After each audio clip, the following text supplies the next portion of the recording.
Greetings and welcome, everyone. It's All You Can Geek bonus round. Spoilercast, I guess. Yes. Star Wars Rogue One. Welcome, listeners and viewers, to our Spoilercast. Again, this is going to be on Rogue One. A Star Wars story? Is that how they say it? So, if you haven't seen it, I guess you stop listening. Yeah, but first things first. Or you kind of already know what happens, so yeah. First things first. I'm one of your hosts, Jim Gast. I'm joined by Mike Sneedy. What's up? Corey Feinsod. You can call me Corey the Crawl Feinsod.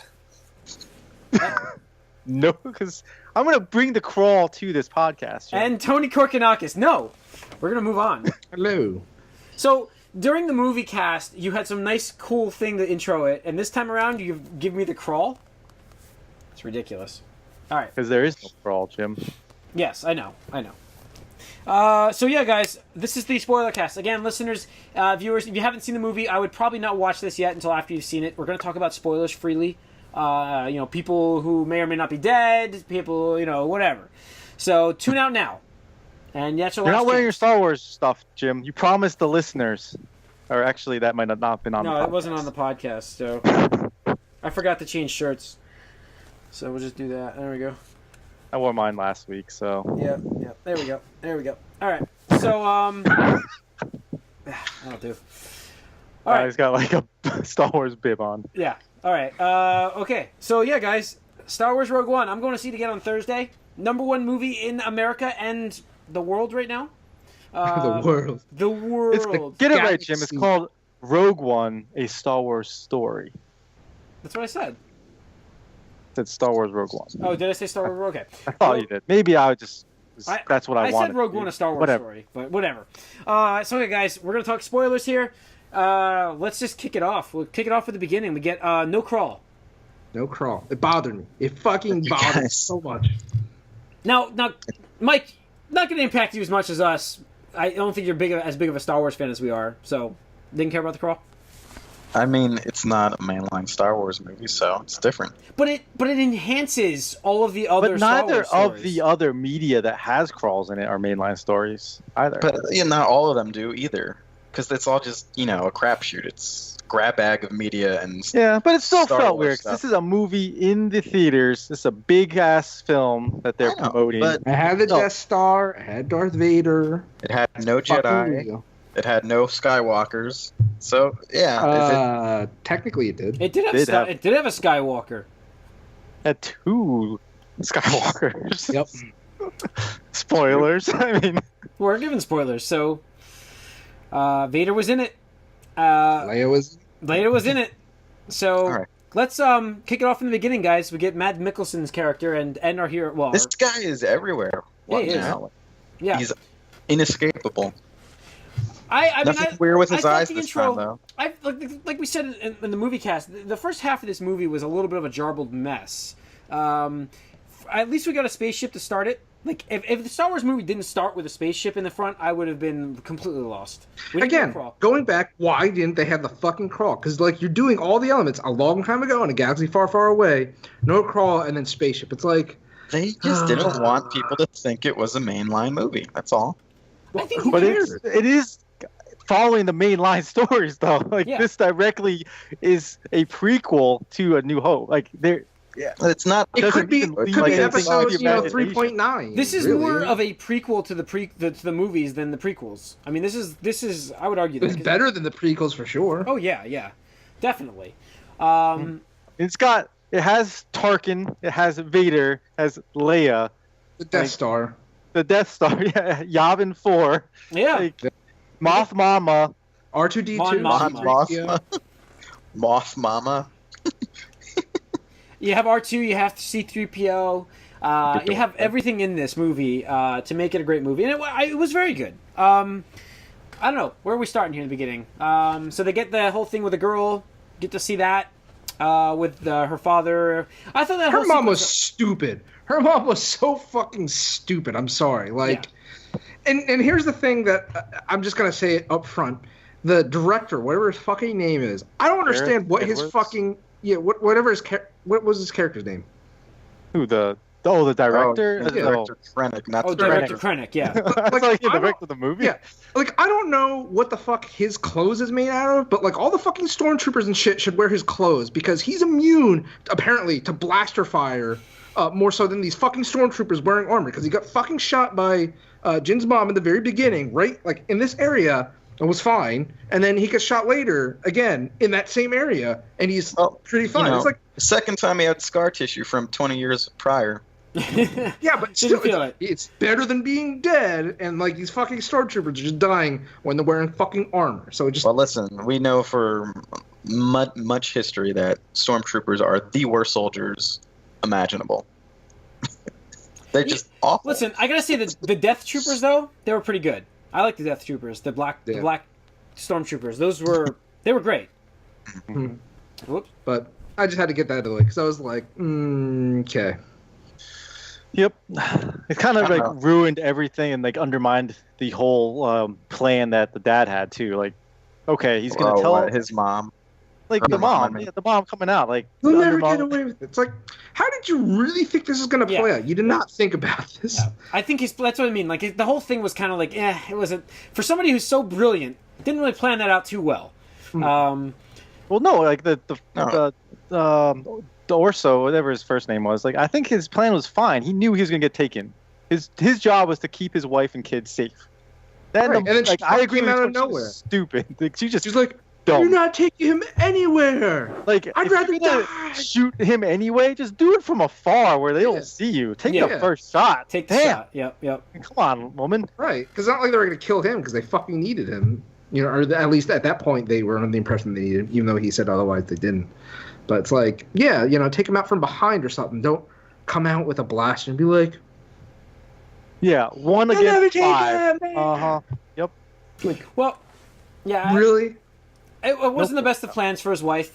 We did get his daughter saved though in that weird trench thing they built. They built the weird shelter. Mm-hmm. And then we get them looking for a very. So, the other thing I couldn't figure out is they don't. I guess they only have visual searching. They don't have like any scanners. There's rocks in the way anyway. He's underground. Yeah.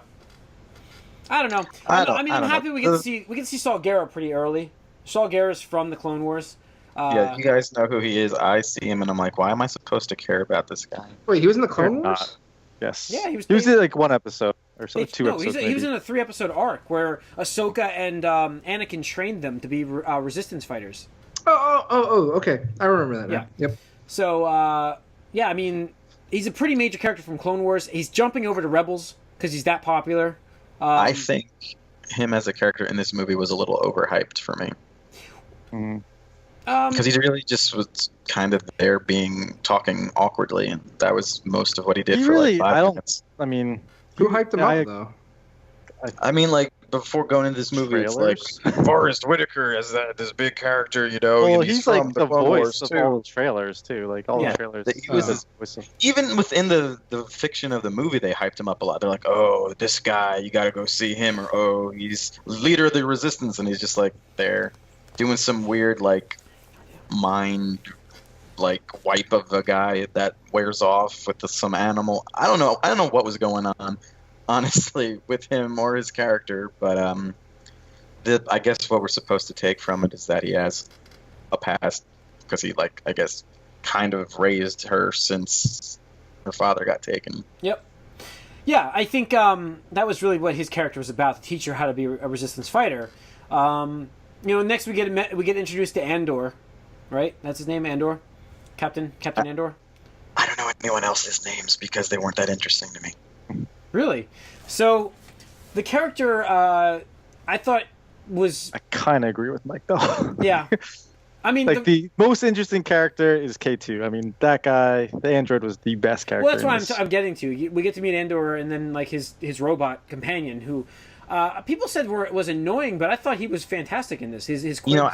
I only heard good things about him. Yeah. At first, he came off like, oh god, I'm gonna be so sick of this droid by the end of the movie. At first, but then as he went on, you're like, okay, he has like an actual character now, and he's like just There's a little more to him as it went on. You grew to like him, I think, more as the movie went on. Mm-hmm. Why does she get a blaster? Yeah. I don't. You know the probability of her using it against you is very high. I feel like very high. The thing, yeah. I did love that. I feel like the whole first half of this, though, when we're getting introduced to these characters, even like Donnie Yen's character, everybody was kind of like very quick to be friends. Did everybody feel like that? It was just kind of like, oh, let's just go with these people. Yeah, seems that way. Just going back to I didn't really know his name either. Andor, whatever. Yeah, Andor. Yeah. Did you find it weird they just like shoots the guy? Yeah, I was like, what? Like, you're a bad man. You're a very bad man. I was like, I guess this is setting up something down the line that like he's just all about the mission or something. And so like I guess they wanted you to make it think like, oh, he would actually kill Jean Orso's father, but it was like it just seemed out of place. Like, okay, this guy's supposed to be a good guy from the trailers. I know he's the good guy. But he's just gonna smoke this dude. What I'm saying. We get the Rebel Alliance in this movie as not exactly the heroes. Like they do what they have to do to win, but they're not. They're terrorists in this movie. Yeah, and the thing is, I actually would have been more okay with it if that guy like looked like he was gonna blow everything, like the cover, give him up, this and the other thing, because he was panicking, and understandable. Because if he actually went like, oh hey, troopers over here, something like that, right? Yeah. But he just smokes them for no reason. Yeah. Yeah, it's like, shh, calm down. Like, wow, you're a bad man. I know that. They're trying to do the Han Solo. The Han Solo kind of. No. It's part of the message of this movie is that, even the good guys and the rebel have to do bad things. It's like all of them, they go on and say, like, all the bad things I've done. I mean, they really talk about it a lot later on. Yeah. But that said, it doesn't make you really like a character too much going forward. Like, I never really liked this guy. No, I had no feelings for him whatsoever. Yeah. That's why like the android was most like humanized character, I thought. Now, I'm going to say something. It's kind of controversial. Don't get mad at me. Let me just say this first. It felt a little bit, the characters and their characterizations or lack thereof, felt a little bit like Suicide Squad. Okay, this was. I agree with you, but I can't believe you're making that reference. It does feel like Suicide Squad, except because this is eventually what they're doing. That's essentially what they're doing in this movie. It's the space Suicide Squad. Like, it's like, all right.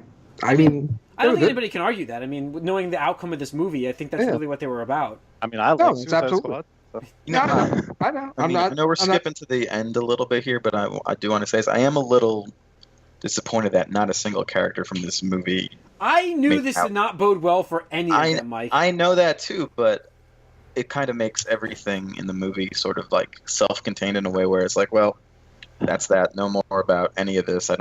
That's them. It's a side story. It's a side story. Like, well, there you go. Then it doesn't get a crawl. In an era, in an era where all we get are sequels to things, it's great to have a movie that's going to always just be one movie. This is it. They'll never do. But the thing is, without you say that, guys, like, oh, there'll never be a sequel. Actually, there's a direct sequel to this film already. It's called A New Hope. Yeah, I mean, it's just there's new characters in it. I mean, I liked what they did to A New Hope, like in this movie, like enhancing that. Right. I mean, I thought that. Okay, so they explain the obvious big like, wow, this guy can just destroy this whole thing. They explain that in this movie, but it did feel like a little like convenient. Like, we need to put this in here. It was definitely they made it less convenient than it used to be, though. Right. No, I mean, I think that it works, and like I said, now for those, it fits nicely into the canon. Watching I like and listening here, a little bit, what you can tell what it is. I mean, it's the weakness in the Death Star. I mean, we're giving spoilers in this podcast. You don't have to be, don't dance around it. Spoilers for A New Hope too. Yeah. That's what I'm saying. It's you kind of know what happens. One of the biggest like gripes that people had was like, really, that's that one guy's that's the weakness of this thing. Like, it's been kind of picked and made fun of for years. Right. And I'm okay with the explanation they gave. Here's my thing that I had a gripe with. And again, it's kind of minor. This is more nitpicky, but it's like, bro, you had like 15 to 20 years to like sabotage the Death Star, and you waited until right before it was completed to be like, you know what? I should send somebody out to the Rebel Alliance to get this out there because we're almost done. They're almost done. Well, shit. That said, he he did get like found out in what, like a week or two. Well, Yeah, but to him it doesn't matter. Like he doesn't care. You well, know. his thing was he was doing this to put that weakness in there. I thought the awesome, cool part about the beginning of this was the confirmation that the Death Star uses kyber crystals to power its gun. That was a rumor for years about the thing. Like that was what a theory people had, that the system, in order to get that much power to destroy a planet, they had to kind of tap into what was in a lightsaber.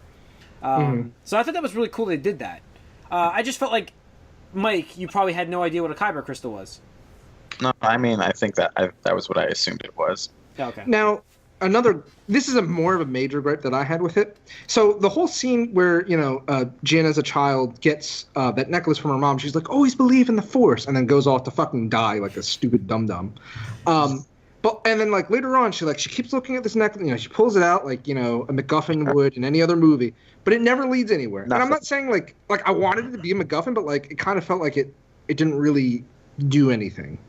Right? Mm-hmm. Like, no, Yeah, I agree. I feel like something probably got cut. yeah, I think so too. But it's just kind of like There is a lot of cuts coming out that we'll see when the Blu-ray hits. They said they cut a bunch of scenes. So, like, I'm not saying I wanted her to be Jin to be like a Jedi or anything like that, but like if she was a bit more like Force like attuned or Force sensitive is how I think they refer to it within the universe. Like I would have been cool with that. But I don't think they really showed that too much, no. No, I agree. And they it's just showed like it all. the only other time they really referenced it was like, well, when she's like holding it during that sequence with her dad, I guess, or whatever. But with the Donnie Yen character, that's how they the only link meet. there. Yeah. It's like, well, I guess that's there so that they can meet this character and have him on their adventure. Yeah. So let's talk about Donnie Yen's character and the other guy. See, that's So, like, part of okay, my in the- problem with this movie. when they did the interview and he spoiled it, I didn't know. Like, I didn't see any of that. Who did he say who died? He said that Donnie Yen's character dies. His friend dies. So we knew. In an interview? Yeah, in the Holy Star Wars, shit. This was in May at the This Star was Wars like convention. way prior to the No, movie this coming out. was And in May at the Star Wars celebration. I remember being news because people were like, all the actors around him were like, "Oh shit!" Oh man, I'm glad the I missed reaction that. on the stage when that happened was like the jaw dropping, and then quickly, what's the woman that plays Phasma, Captain Phasma? Oh yeah. She The quickly line. was like skirting on. Let's move on. Let's go ask somebody else. And I'm like, oh shit, that was definitely happening in this movie. But like I said, I expected nobody to make it out of this movie, and really nobody did.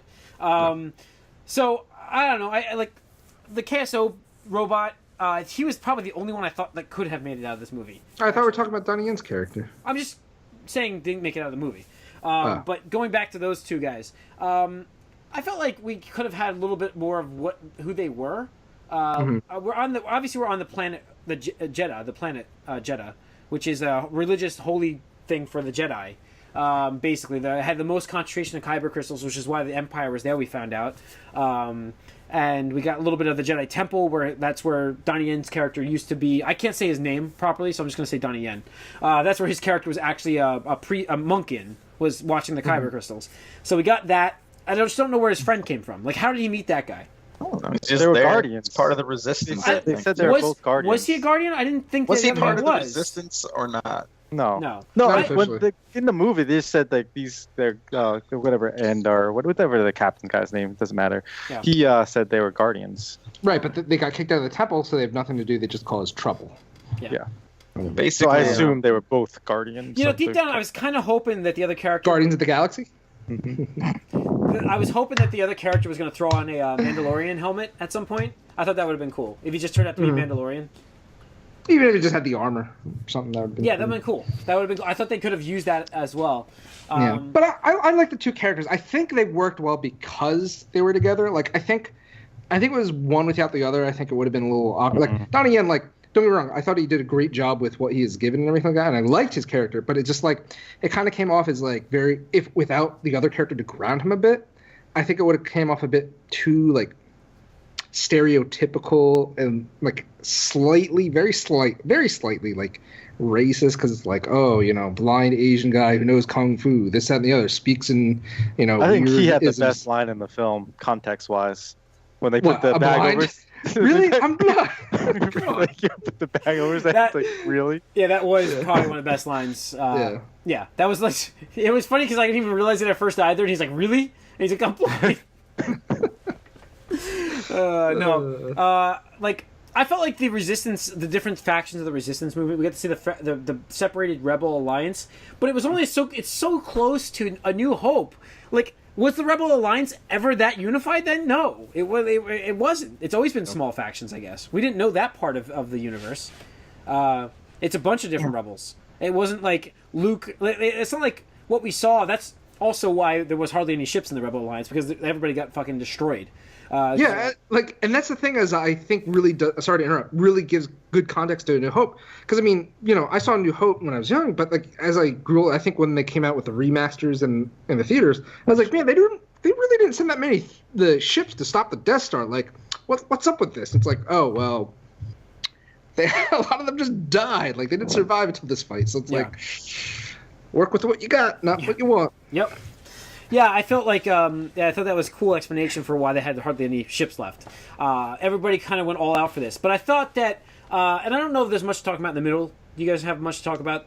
Because I would like to get more to like second half of stuff, which there's so much more to talk about there. I mean, there's the whole other character that I briefly touched on, the pilot guy who got brainwashed and was like disabled for a while, but then it wore off. I don't know what was going on with that guy, to be honest. I thought that, I don't know what happened with him really, but I thought that Saul Guerra's character dying that quickly was kind of like to set the tone for the movie. Like, there's not many people going to be around for this. Well, it's funny because like the way like he's just there and he's like, all right, here we go. Like that happens to pretty much everyone else in the movie. Yeah. Everyone else is just like standing there, it's like, oh, dying time. At some point in this movie. That's pretty much what it looked like on people's faces. Like, here we go, sacrifice time. But I like that. Not to jump too far ahead, but I kind of like it because, like, even Jin said, like, it's like we're just gonna go as far as we can and hope that we keep going. Just like everybody knew it was a suicide mission. Everybody knew that. Mm-hmm. And like for one like that as a change of pace as opposed to most of these other games and movies and stuff like that where it's like, can you explain? Oh look, to me, we somehow all miraculously survived. Oh wow, the world's blown up, but we'll escape through a crazy thing that happens. Can you explain to me though why the Rebel Alliance suddenly decide to help them? Like, well, it's because the not Admiral Akbar, but the guy. The other guy, the guy that looked like of his species, the calamari species. One of those Akbars. He decided to pull trigger. He's like, you know what? Because he was all about fighting them, so he jumped with them. He's like, look, like I believe in you guys. Like I think this is the best chance we got. As soon as he heard that there's people on the ground, that's when he decided we're going. Yeah. Right, and then because he went, and they're like, well, shit. Like, I mean, we might as well, because if we don't support him, like we might just lose everything. Because without them, like all is lost. Yeah, that kind of thing. What did you guys think of the energy shield thing? The little pulling it straight out of Spaceballs. Spaceballs. Yep, that's what I like to think of.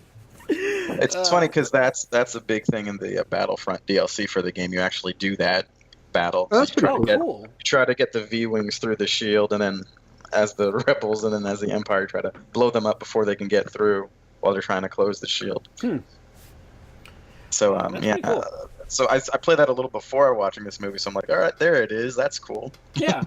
Rewinding a little bit, I don't know. I just want to touch upon one thing in the middle part of the movie. Sure. Where they go to rescue her father, and like you have that dilemma with whatever broke-ass Han Solo's name is. Andor. Captain Andor. Andor, wow, yeah, sure. I don't even think he deserves that distinction. You think it's worse than broke-ass Han Solo? I mean, I don't know what's worse than that. Like, complete jobber Han Solo? Like, it's like just vanilla douchebag is what I would call him. All right, vanilla douchebag. When he's like, oh, no, I gotta go. Like, I'll just check it out here. Like, that whole sequence kind of, not bothered me, but, like, I wasn't happy with it because, like, that guy is such a douchebag. It's like, you know what? This guy worked on the Death Star, but we gotta kill him. It's like, really? Like, why? I mean, he's already done. He's too dangerous. He's too dangerous to be alive, man. He could build something else. It's funny too because I think that's the worst explanation as well. Too dangerous. Like that's why you need him on your side so you can learn what he's done. The other thing. Yeah, but at the time they thought that he was full Empire. Like they thought he was full bad. The other why problem. kill him? Why not interrogate him? kill him. I agree with killing him. The other problem, though, is that it wasn't his orders. There's that one guy who was like really kill happy in the Rebel Alliance like hierarchy. I don't know his name. Yeah, but I don't remember know that guy. He's like, He's the real guy. Ignore what you just heard. Kill him. You see the shot, kill him. They never really like address him anymore. Like he does survive this. Actually, he's probably somewhere in the background in A New Hope. They're being like, we should have just killed everyone we knew before this or something. I don't know. Yeah, I kind of wanted seeing something bad. I expected. I mean, maybe this is just maybe too cliche, but I expected something bad to happen to that guy by the end of the movie. Yeah. Well, the thing is, so we go through that sequence, and I thought it was a cool sequence for like what happened, but I was expecting a bit more fallout with how her father died, due to the fact that it was rebel ship bombs that killed him, and not like the Empire. It was really that guy. And she flared out a vanilla douchebag for like 1 second on the ship, and it was never addressed. Like, she got back to the council room and just completely forgot it. I expected her to call out like, you guys just killed my dad, and I'm telling you, we still need to do this fucking thing. Yeah. So you need to fucking shut the fuck up. I thought they fucking kind of get in your ships, and we're gonna go fucking do this. Like I said, I think they brushed through things a little too fast to try to not make the movie feel too long, and that was just one of those things. The first half of the movie did feel slow. Yeah. So, but I mean, it picks up a bit. I don't know. Once they get on that planet, I thought it was awesome. The assault, the plan to sneak in and get the Death Star plans. I just love that whole second half. We got once Darth Vader and Tarkin showed up. Grand Moff Tarkin. Tarkin. Okay, this is one of the big talking points of the whole movie. Yeah. Tarkin. You have to have him in this movie. You have to. And the guy's dead, the actor. You have to. Been dead for over 20 years. Yeah. So this is the first time I think they've done this with actors who are older and de-age them. Although it's not really de-aging, they really just sort of grab from older movies and go from there. I think it's hard to really tell what they do. They had an actor model for him, and then they just changed the features to fit. Yeah. Well, it's like they're still compositing, I think, a little bit, right? From like the old footage, just to sort of. I mean, they have to look at what the guy looks like. Yeah. But so, it was a reveal. They start with him in the reflection, and I'm like, oh man, because I knew who it was supposed to be. I'm like, I would figure maybe they'll just keep him as a reflection. Tony just turned himself off. He turned into a droid first, and then he turned himself off. My bad. Did saw BB-8 turn you off? Yeah. I don't. Shit, did that mess up with the recording? No, we're good. Okay. No, it messed you up. That's all. Okay, all right, good. It's like Anyway. Good. I was like, oh shit. I just saw it. I was like. So anyway, we see the reflection of Tarkin sort of in the mirror, and I'm wondering if like that's all we're gonna get from him, because I know the actor's been dead for like 20 years, and he would be like 100 or something anyway if he was alive. And Peter Cushing, by the way, who, if you don't know him from anything other than Star Wars, he's a big like Hammer horror film like actor. If you go back, he's pretty well respected. Anyway, they probably had to contact his family to do this, because it's the first time we've had a dead actor brought back to life. The thing with that, though, is also they own Tarkin and his likeness, so I don't necessarily think they had to contact. Yeah. They probably did. Same thing with Leia. They didn't have to, because all the actors signed away their thing, because like A, it wasn't really a thing back in the day, and like B, like nobody had nearly expected this to blow up as character, not necessarily the act. And that's like they probably contacted the family, said we're doing this out of respect. I'm sure they did out of respect, but I don't think they necessarily needed permission, because that character is a Star Wars character and it's owned by Disney now. Yep. Fucking what Disney wants, Disney gets. Yeah, that's true. But I was anyway. I thought he would probably be in a reflection most of the time, but I was wrong. And not only was he there for one scene, he was there a lot, multiple times. Yep.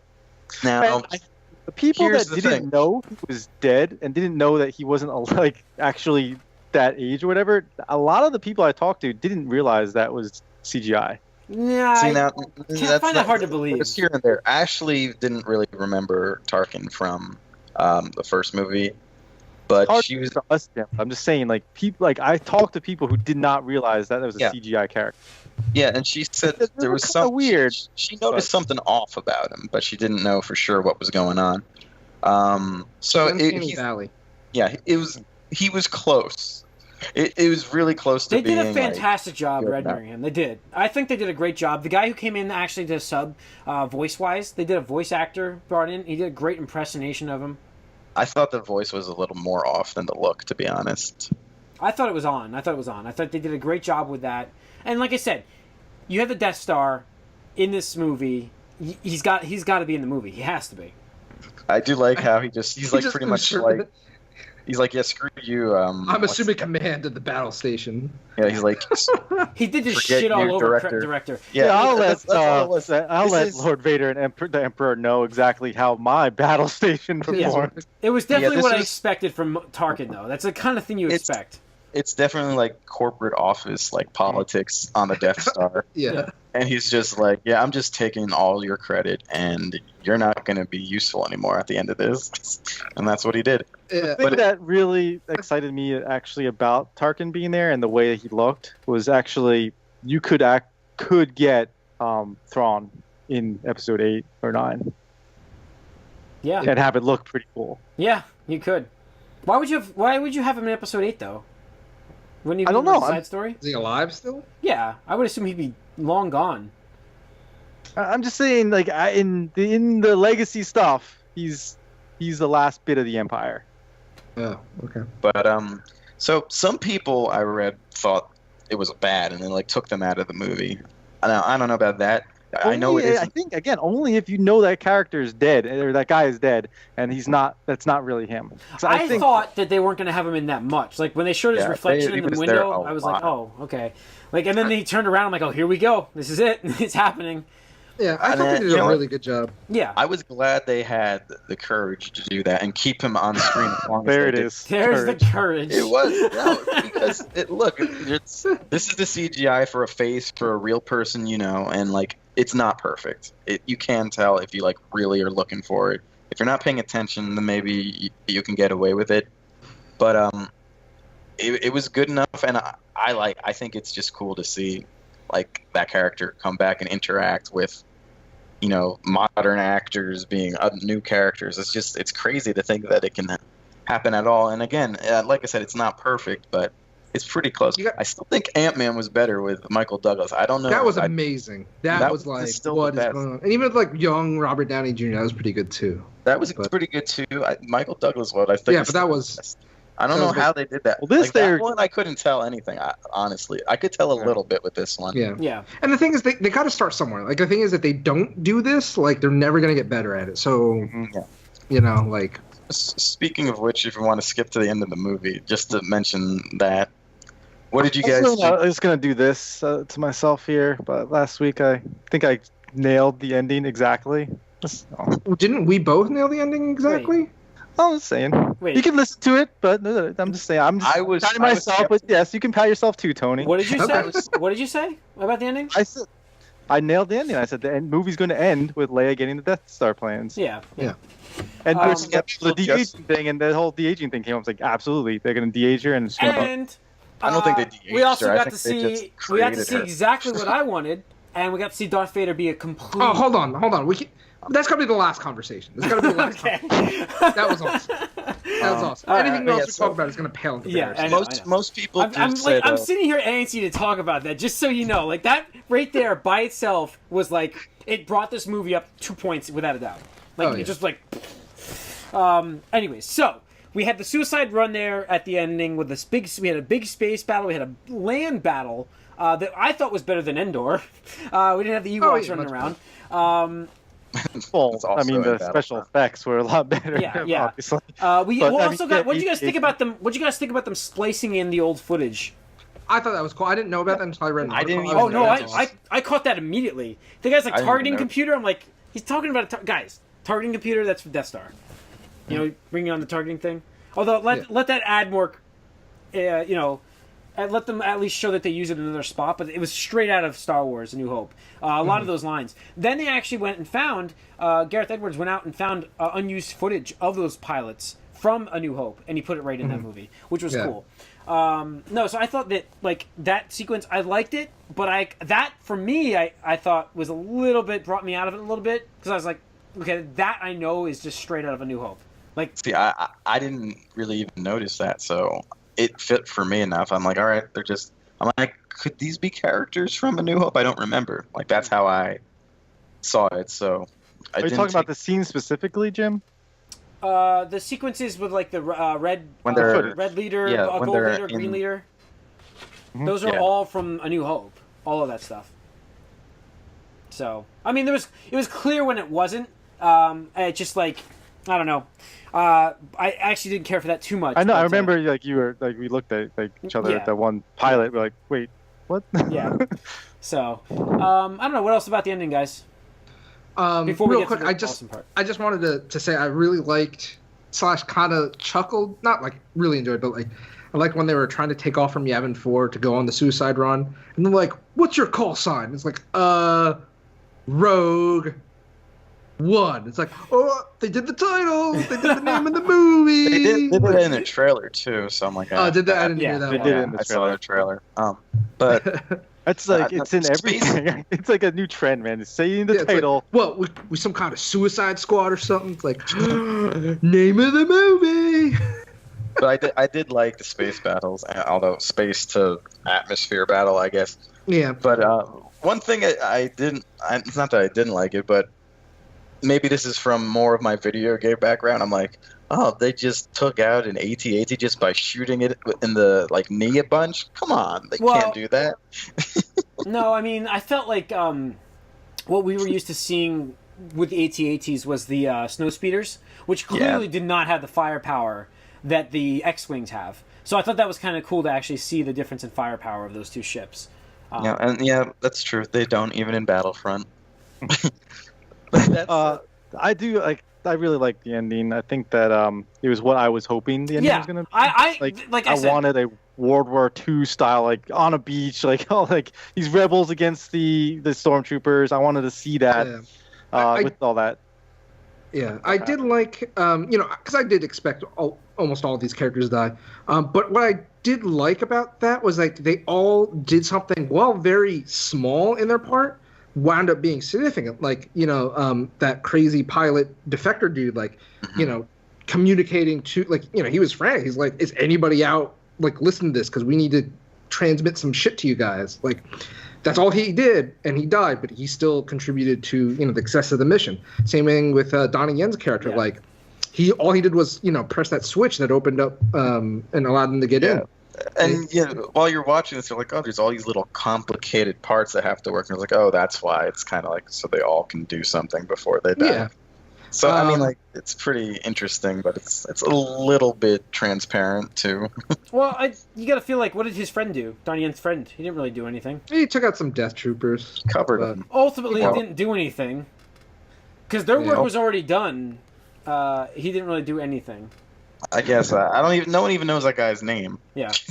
So Jin, And then, Jinno and Andor. K- KS, yeah. With that was an KS. awesome. I Yeah. thought his Is it death was the K2 or KS? K2, KSO2. I think it was something like KS2. Yeah, so KS, probably KSO2. is that. right. I thought it was K2. So, but his death was probably the best one of the movie.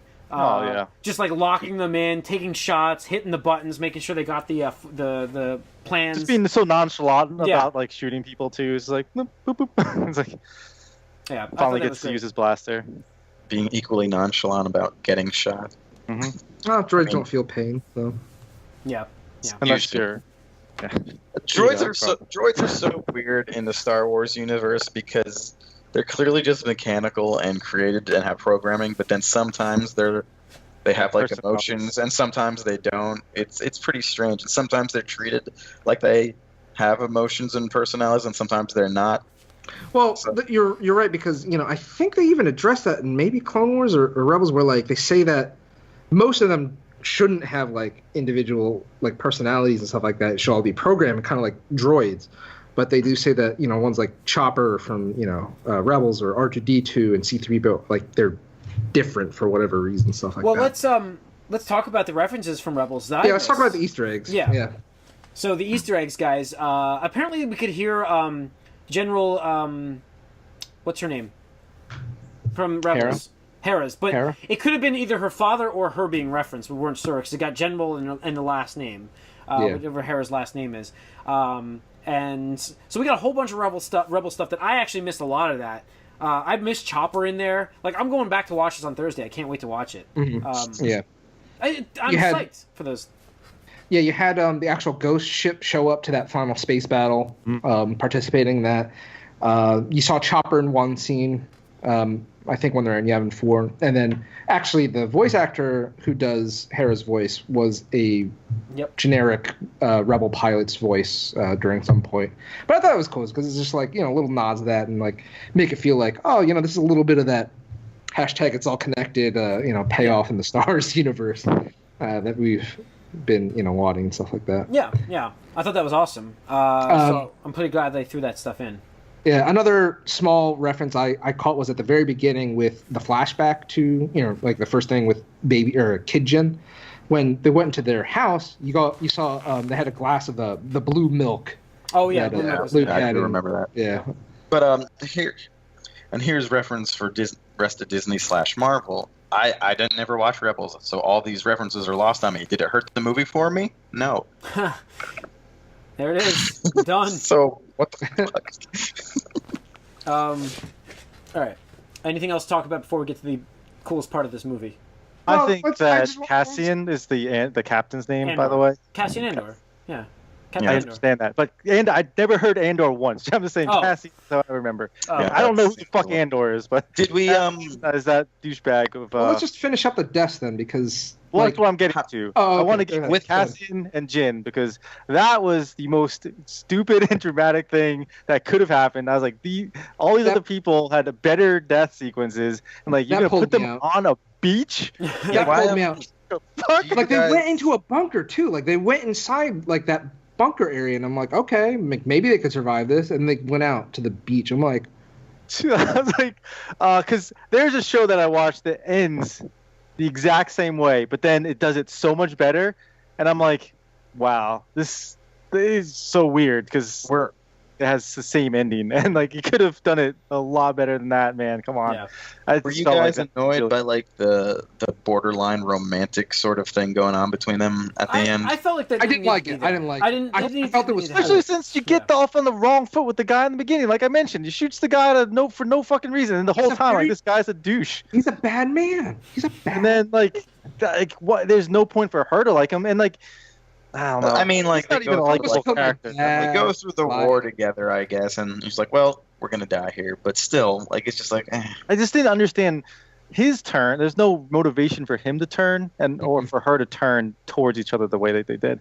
Yeah. And so that ending just seems so weird for them. Yeah, it did. And it pulled me out a little bit because I was like, well, I mean, I'm okay with them dying because obviously I expected it. I expected it, yeah. But that's the way it's going to happen. Like, I would have rather... I was like waiting for this is supposed to be a romantic sequence or something, and like where's like the the love theme for them, I'm like, oh, this is because it kind of had that last person on Earth, at least for them, Amidala and Luke Skywalker sequence when they're in the fields and that music's going on. That's the music that I was kind of playing, and I'm like, what? Yeah. So weird. Yeah, it was just weird. And then, okay, before we get to the very last part, I just want to rewind just a little bit to where the director went to Darth Vader to go cry about Tarkin at wherever. Yeah, wherever the castle. That was Mustafar, the Mustafar system. That was the Mustafar, where the episode 3 ended. Got fucked up. Yeah, exactly, where it got fucked up, which is kind of funny. What do you guys feel about that sequence? Because I remember when Darth Vader came out in the promo trailer, it seemed a lot more intimidating when he was addressing the director, because it seemed like he came out of something like with like some swiftness in his step. It was like, motherfucker's gonna force choke a bitch. Like, yeah. And like he kind of had to be provoked in doing, like, he's like annoyed. I didn't really like the pun there, and I'm a fan of puns. You don't like sarcastic Vader? I didn't like the pun. I didn't like the pun there, actually. I don't mind sarcastic Vader, but the pun killed me. I would have liked this better, that type of like Vader, if this was maybe 10 years before New Hope, where you would sort of get the idea that there's like a younger guy in there who's just kind of like more sarcastic, I would think, But he did seem a little different just because he was having a little fun with him almost, to be Yeah. honest. But I don't mind it too much. I know that also they kind of intentionally made his like mask had like the sort of more reflecty or red sort of Yeah, a little tint red to tint spot. to it. Yeah. And it was a little. I mean, I don't even know if they made it a little off center because that's how it looked like in A New Hope. A New Hope, they didn't really perfect the way Vader looked. He looked a little goofy every now and then, and he kind of looked a little similar here. I think they were going for that, but I I think it don't was know. intentional, yeah. But I have to say though, like when I saw Mustafar or whatever, I was like, okay, fine. Why are we going there? Like, why is this is like evil castle, whatever? Like, why is it there? you know, Of all it's interesting. places. It's I interesting hardly you bring even that up. It's interesting you bring that up because some people are speculating now that part is going to tie in with possibly Episode 8, in that Luke and Rey might have to go to Mustafar to To that Find same. It's just- it felt find some like, Vader shit to get Kylo to come out of Well, hiding. also Mustafar has that place also has a lot of kyber crystals. Yo, asshole! I have my dad's castle. Don't you want that shit? Oh Yeah, yeah, I it's, do. So they may end up going to there for a kyber crystal for her Right. lightsaber. So And Yeah. I mean, an online publication that won't be named wrote an article about how. Is it my favorite publication? Yes, it's your favorite. You can name it. You can name it. I'm not gonna It's say shit. interesting that that would sort of be like where Vader meditates in his like little weird egg of whatever, because it's just like that's where he sort of God damn probably it. everything. experienced the most like pain in his life, and that's where however many Guess every that years later afterwards, like makes 20 sense. years later, it's like that's what his home now. Mhm. So it's interesting look into his character sort of when you think of it that way. Mhm. yeah, Which good point. again sort of makes it strange that he's kind of joking around a little later in this movie. Yeah. Well, just kind of joking around. I mean, by him joking around, he's like, "I'm probably going to kill you if you screw up." Don't The only choke other on your thing- aspirations, director. You're saying like all these planets that have kyber crystals and everything, like yeah. in the Ahsoka book, it makes it seem like there's only one planet that has them, and I'm like, this is weird. Why does it do that? Especially since there's all these other planets that we know of now that have kyber crystals. Yeah. So didn't you guys think that like, well, this is one planet that you can get kyber crystals from, and they mined it to that you got everything from it. Yeah. No, I didn't think that in this movie. I didn't think that in this movie. I mean, you just keep mentioning like every planet you're like they go to has kyber crystals on it. I'm like, wait, why do they all have kyber crystals on it when this book is supposedly canon and saying like basically this is the only place, so she has to kill somebody to get her own new ones. They made it them sound more rare in the book than apparently that we knew, than they are. But It's in the Legacy. In Legacy, they're all over the place too. So like Legacy's novels and stuff. Yeah. But, That book was meh, so I don't really Yeah, take yeah. it into. again, but it's canon, so that's why. all right, let's talk about Darth Vader. All right, Okay. some more. So Vader. guys, wow. So you're really hyped about this. I you and Tony, loved- apparently. I loved that last sequence. So Tarkin shows up with the Death Star that goes to hyperspace and jumps to the planet, which was awesome to see that moves like that. Because you don't get that in the first movie. They didn't do that. They just were at Yavin suddenly. You knew it could jump it, but you hadn't seen it. So Alder. it just shows up at the planet. And I also didn't realize also that the Death Star could target like that small of locations. It was pretty accurate. They made that very known to us that it just didn't just destroy planets. It could destroy like actual like targets. This was their sort of test runs too for destroying planets. Yeah. Yeah. And also, I like how they actually oriented the Death Star. You never see it that way ever Yeah. until they orient it where the big circular laser thing or Yeah. whatever you want to call it. It's not a laser, for really. target. But It was going towards the planet, so that was cool too.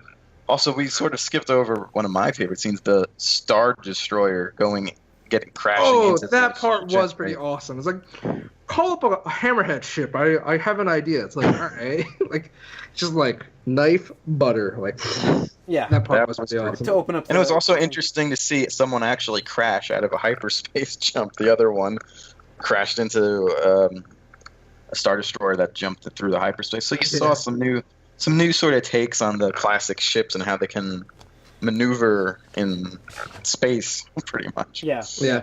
And I did like the fact that Y-Wings got a little bit of justice because they actually fucked up that one starter. I don't know. I love the X-Wing, but I also really like the Y-Wing a lot. I don't know. Well, we never got that much. Brings me so much to like Rogue Squadron in my mind. I like have all those rules still in my head. Yeah. I'm like, oh, Y-Wings, they're more hardy. They drop bombs, but they're really slow. Yeah. These. Yeah. All right, Jim, get to your Vader sequence. Thank you. I know you're Here we ditching go. to talk about it. So we had the Tarkin. Because I have a problem with this sequence, but we'll talk about it. Okay, let's ahead, go. Jim. Let's go. I This don't is even want to gonna go be on. fun. I don't even want to go on now. All right. Why? So, Because I said I have a problem with it. I like how the fact that like when they showed up, they said that Tarkin, I'm going to handle. I'll handle the planet. Lord Vader will handle the ship. And that was just awesome because it's like you get to see him just be a fucking badass. Like you get to watch him be a badass. Now you're gonna probably say or a little. No, hold on. I wanted more of that, to be honest. So we got to set the mood. You guys got to set the mood. I don't know how you all are with your ladies, but we can't just like talk about this. We got to set the mood for listeners. I personally really loved how the fact that we just see all these like rebel fighters just like franticking and like just like panicking, like, oh shit, we gotta get the fuck out of here. You got the guy who like downloads the plans just in the nick of time onto that stupid like whatever like space floppy disk. Yeah, yes. It's like, here it is. We got it. We got to go. And like, they go, through that one corridor and they get to another one and like the doors jammed. They're like, oh, like we can't get it open. And like you hear the when like the power goes out and the pitch blackness and they all turn around and like guns up and then you just hear the the ominous Yeah. Now. And then all of a sudden in the pitch black darkness you just see his lightsaber light up red and just fucking illuminate like here and you're like, oh shit. Yeah, and then they're running for their lives. They're like, fire, and it's just like, no, you're done. It's useless. You might as well just impale yourself on his fucking lightsaber. Like, ugh. So now Corey's probably smiling over there because he's like, why didn't you do this in A New Hope? Yeah, it was the first time I noticed that we saw him do like the sort of blaster deflect. And when you think about in an Empire, he actually just catches Han Solo's shot with his hand. I don't know what happened there exactly. I also thought maybe he even like stopped it with the Force somehow. I don't know. But this time he does, the classic deflect, kills a bunch of people that way.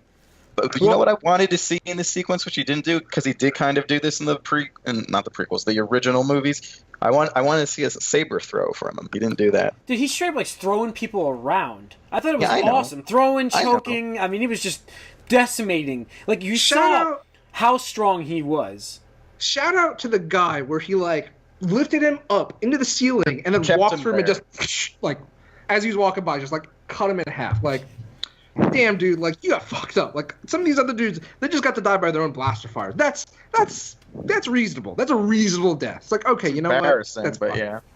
I mean, I'd rather have that than like to be like chopped in half by a lightsaber or like forced while fucking being pinned to the ceiling. Yeah, it's like God, like just the looming, like that was a boss fight, and these all are like no-name NPCs. Like they're not making out alive. So what?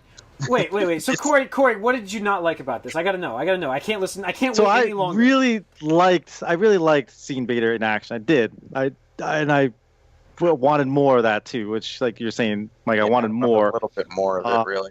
It just the guy's standing right there with the plans. You have the Force. Pull him to you, man. Like you're so powerful, and you're maybe he didn't see who it was. I know, and that's the only thing that you can think of. But like seriously, maybe he's going into like Wolverine Berserk mode there, and he's not really like paying attention. I thought that he just didn't notice who had the plans. That's what I thought. Right.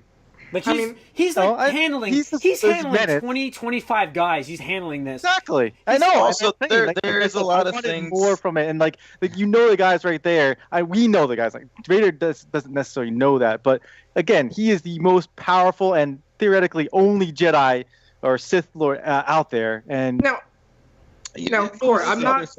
He's just destroying people. I'm not completely disagreeing with you because right, he could have just been like force pull whatever. But the thing is, I actually think this gives credence to Darth Vader's hubris in that he's like, I don't give a shit. I'm fucking Darth Vader. I'm enjoying murdering these fucking assholes. Like, I don't give a shit because I'm gonna murder them all. There's like, also doesn't matter. a little bit of the fact that Vader is like kind of less powerful than he could be. This felt like the whole, and like I said, I really like seeing Vader, and I want more Vader to do that kind of stuff. But just felt like the Mike Myers, Freddy Krueger, and like. No, it has some horror Jason movie stuff. It's just like he's walking to the guy. It's like, oh no, like just destroy. And the guy's gonna get away. He's gonna get the. Well, the guy didn't get away. The plans got handed off. The plans get away is what I mean. Like the important thing. We know the guy's dead. He's no name, whatever. But the plans will get away, and so I just like, and because I knew that, it took away a little bit of my excitement for seeing this, I guess. And that's all I'm saying. That's the prequel syndrome. Why would that? Yeah, why would that take away? Because it's a prequel. Like why would that take away from it? Like it's what you want to see. Darth Vader finally able to move around more because they obviously just couldn't handle that with technology back in the 70s. Now here's the one thing. Did Darth Vader actually know they had the plans? No. Was he under that impression at all? Oh, you know what? He was going. Sure he knew they were there. You know, he was going to that ship to get the plans. He was. Yeah, that was his job. I don't remember. I'm legitimately just asking a question. He literally knows that Leia has the plans when he goes and boards a ship in A New Hope. Right, but did he know that dude had it? I would imagine so. I'm saying that's why I'm having a problem with it. How? How would he have known, though? Because he's a fucking Sith Lord and the only one that's out there. He knows these things. Well, dude, how does he know that Luke is out there? How does he not know Princess Leia is his daughter then, dude? I suppose that he has to sort of concentrate to tap into that sometimes, but here he probably wasn't concentrating. He was just probably like, let's just kill him. There's also the dark side, man. It's an ego thing. It's an ego thing, too. That's what I'm saying. It's hubris. He was like if he wanted to be smart about it, he would just like. It left me a little disappointed in that sequence, but again, like it was cool. Like, I understand, but I think it leads more credence to him being like just hubris, because like even like in A New Hope, once I was but the learner, now I am the master. Like the whole or when Obi-Wan's threatening him, he's like, if you strike me down now, I will become more powerful than you could ever imagine. Like, I don't believe you, bitch. By the way, did anything ever really explain that? That's a totally different movie, but like how that's the only time like someone Clone Wars, they explain that. Yeah, they didn't disintegrates. Yeah, I mean they mentioned not the disintegrate part, but like how that whole stuff. They mention it in episode 3 at the end of and then they expand on it in with Qui-Gon call out at the end of episode 3. Yep. Right. He's transcended. I have a mission for you, Obi-Wan. You must learn. Yeah, I know. But well, whatever. Anyway, so yeah, I don't know.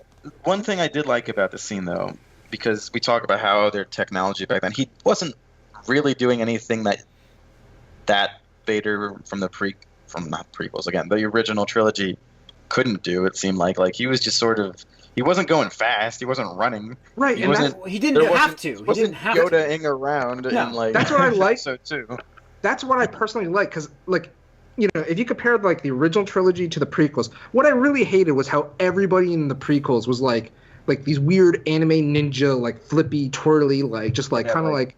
All right, when Count Dooku does that flip off, I'm like, this dude's like 80. What's going on here? Yeah, like it was okay when one or a couple characters could do it, like Darth Maul like you're just like, oh shit, that's pretty badass. But when everybody started doing it, like episode 2 and 3, you're just like, okay, it's kind of weird. And I much prefer like the correct me if I'm wrong, but I'm pretty sure Lucas took inspiration from the A New Hope lightsaber battles from Japanese kendo, where it was like it evolved. Yeah, it evolved. Right. Yeah. Where it was just in a very methodical strike, parry, thrust, balance, that kind of stuff, where it's more like which you probably would more likely do with something that powerful. Right. It's like, oh, I just chopped my arm off. Like, oh, that sucks. But and that's exactly why I love the scene, because and not only that, it really enforces how like the presence of like one Jedi or one Sith. How strong they were. How strong they should be compared to like, again, episode 2 or 3 where like you have all these Jedi, all these Sith and stuff like that, and you're just like, look, what, General Grievous took out how many fucking Jedi and stuff like that? It's just like it makes them less special. Yeah. And either way, it's hard for me to not contextualize this in the Battlefront framework too. I'm like, oh god, you got Vader in a small corridor. You're screwed. You got to get out of there. Because that's so you're saying that game, a bad strategy. That game managed to capture that. That's great. No, that's pretty much exactly kind of what would happen too. Because obviously you could deflect blaster fire. He has a force choke where he picks people up, and you can still hit them while they're choking. So he pretty much does that. Exactly what happens. Yes. You don't want to have Vader in a corridor in that game, or else you're dead. Pretty much. So. I did like though. It did mirror a lot what you saw in A New Hope though, like because he gets on board and everyone's like, "Oh, well, we're fucked." In New Hope, and he does that here. Like, I'm actually honestly surprised we didn't see one rebel dude just like kill himself. Be like, like. Oh, I think that would have been crazy. It's just like because that sequence was just crazy as it was. Everybody's like running. It's a nuts situation. People are getting thrown around. If you just see one guy going. But like I think you mentioned in Slack though, Jim, this definitely makes you want to see him hunt down the Jedi in this. Oh god, I would kill for a literally pun intended, but I would kill for a Darth Vader like side story. Yeah, I would I sort of originally thought this movie was going to take place further before A New Hope than it did. I'm almost slightly disappointed that they went right up to the end. I kind of I'm thinking like, what's 10 years in between those two movies? Darth Vader like. So I don't know. Maybe there'll be more of that, but there probably will be because Disney owns it, and now they want a movie every year. But I don't know. There's more to see with him, I guess, which is good. There's plenty to see. Yeah. So apparently, real quick, just because like we're talking about Darth Vader, apparently there's this one character that they introduced in the comics, which actually between last year's episode 7 and this year's Rogue One, I'm actually thinking about picking up the Star Wars comic, because I bought the first issue, but the Star Wars comic, from Marvel, takes place in between episode 4 and 5, like shows like what Darth Vader did, and apparently because of the whole Death Star 1 blowing up and that whole fiasco, apparently Darth Vader got shit on by Palpatine, like the Emperor, like he's like, you fucked up big time, bro, and so apparently a lot of the story that took place in between that was like, Darth Vader realizing that like maybe Palpatine wasn't all that. He thought he was, and that's why he was kind of like leading Luke to betray him in 5, because he's like, join me and we'll become unstoppable. So I was like, oh, that's kind of cool, like conceptually. But apparently, context.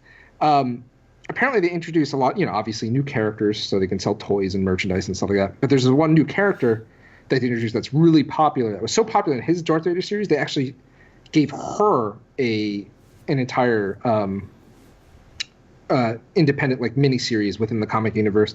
It's like Dr. something or other. I have one. I'll go look for it. But basically she's some like expert droid person or something like that. And like one of the first things she does is like she recruits these like super imperial like assassin droids.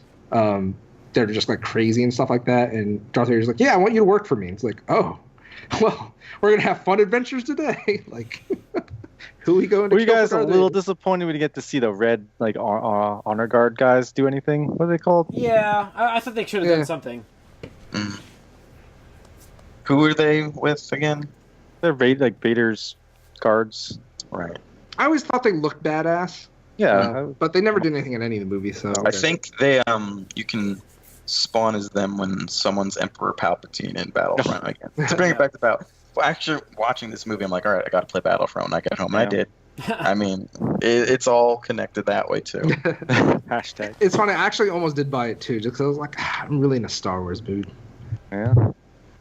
Cool. All right. Closing thoughts. I give it an 8 out of 10. Tony, 8 out of 10? Yeah, I would say 8 out of 10. Second half, definitely stronger than the first half. Pacing issues with the first half. Lack of, like, not that I really felt like a lot more characterization was needed, but I would have preferred to see a bit more development, either individually or as a team. But again, like I've always said, like it's how you end, not how you start. So 8 out of 10 for me as well. Yeah, Corey. Yeah, I said on the movie cast I'd give it an 8 as well. Like it sounded like we shat on a lot of this movie. Like no, I didn't. You guys did. No, I would definitely like to point out some of the flaws in it, but overall, I mean, it was a great movie and it deserves all of the recognition, and like I said, it fits really well into the canon of the universe, and it's good that they really like did not leave anything up to the imagination. Oh. This movie is a story, and we're gonna end it, and you're not gonna have to question anything that happens because. Really quick before we completely close, I would just want to add my last 2 cents here. The one thing I really thought was cool, and how I guess Corey and I predicted how it was going to end with Leia getting the plans and on the run from Darth Vader. But I actually really liked. I usually don't care for this kind of like cheesy, like everything comes full circle, kind of like how Rogue One. They said the name of the movie. When the rebel brings her the data thing, and he's like, what is this? What they bring us? And she goes, hope, and it kind of like comes full circle with like the whole Jin's, a rebellion is built on hope, and I guess that's the only thing that vanilla douchebag did. Like they were really like every time the Hope thing came up, like New Hope reference, New Hope. It's like, exactly. Leading up to a New Hope. Yeah. But that even though like it was pretty cheesy, and I'll admit it was cheesy, like that kind of got some feels from me. No, definitely, absolutely. I got you, fam. I got you. And it really, they did a service to, like you're saying, Chip. It did a service to A New Hope, and it really made the original trilogy better, whereas the second trilogy made it worse. I would say this is good fan service done right. Yeah.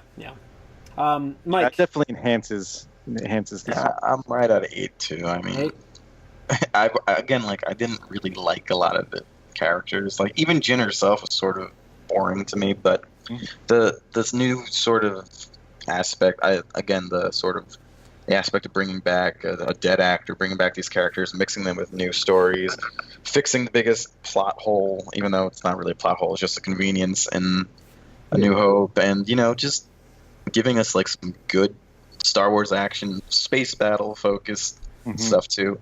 Like again, I get a little sick of the Jedi stuff after a while, especially because of the prequels. I think so. I think a nice little break for them here. I do like that there was a guy who's like a wannabe Jedi in this movie still too, like, and he did some pretty crazy stuff too. The whole time I was like, man, if this guy only was a Jedi, like, what if, I mean, he's like right there, really. The only thing he didn't have was like a lightsaber almost. Yeah, he never got the training he needed, obviously. Yeah, but so I did really like it, especially the second half. Most of what I like is kind of the action more than the story, and it sounds stupid to say, really, but it's more like the action, sort of like the aspects that it brings in from the other movies in a good way.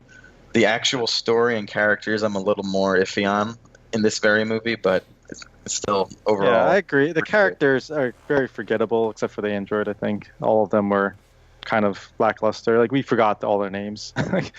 like we don't know the pilot's name. We don't know like the characters that you would think would be front and center really weren't like that interesting.